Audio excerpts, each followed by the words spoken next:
Chapter 3. Now the serpent was more subtle than any beast of the field which the Lord God had made.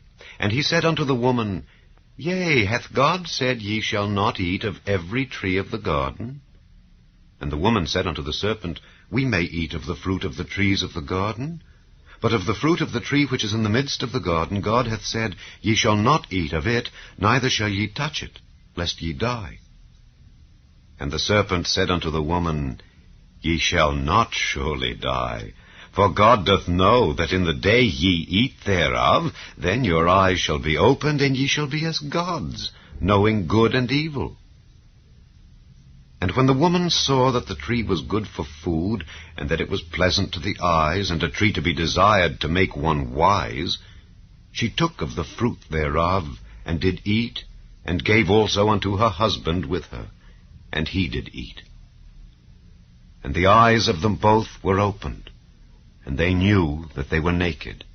And they sewed fig leaves together, and made themselves aprons.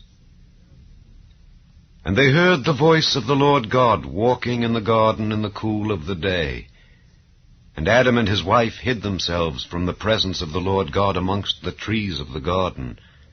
And the Lord God called unto Adam, and said unto him, Where art thou? And he said, I heard thy voice in the garden, and I was afraid because I was naked, and I hid myself.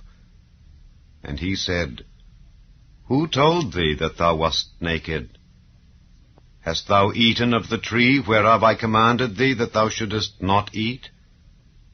And the man said, The woman whom thou gavest to be with me, she gave me of the tree, and I did eat.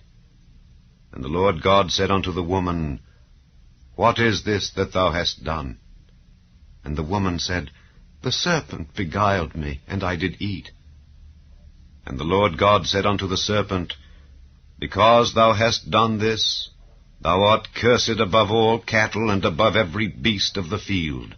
Upon thy belly shalt thou go, and dust shalt thou eat all the days of thy life. And I will put enmity between thee and the woman, and between thy seed and her seed. It shall bruise thy head, and thou shalt bruise his heel. Unto the woman he said, I will greatly multiply thy sorrow and thy conception. In sorrow thou shalt bring forth children, and thy desire shall be to thy husband, and he shall rule over thee. And unto Adam he said, Because thou hast hearkened unto the voice of thy wife, and hast eaten of the tree of which I commanded thee, saying, Thou shalt not eat of it, cursed is the ground for thy sake. In sorrow shalt thou eat of it all the days of thy life. Thorns also and thistles shall it bring forth to thee, and thou shalt eat the herb of the field. In the sweat of thy face shalt thou eat bread, till thou return unto the ground.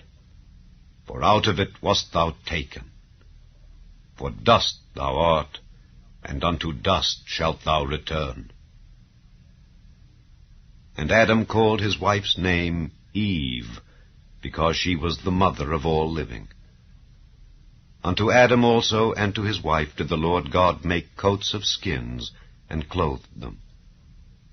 And the Lord God said, Behold, the man is become as one of us, to know good and evil. And now, lest he put forth his hand and take also of the tree of life, and eat and live forever. Therefore the Lord God sent him forth from the Garden of Eden, to till the ground from whence he was taken. So he drove out the man, and he placed at the east of the Garden of Eden cherubims, and a flaming sword, which turned every way, to keep the way of the tree of life.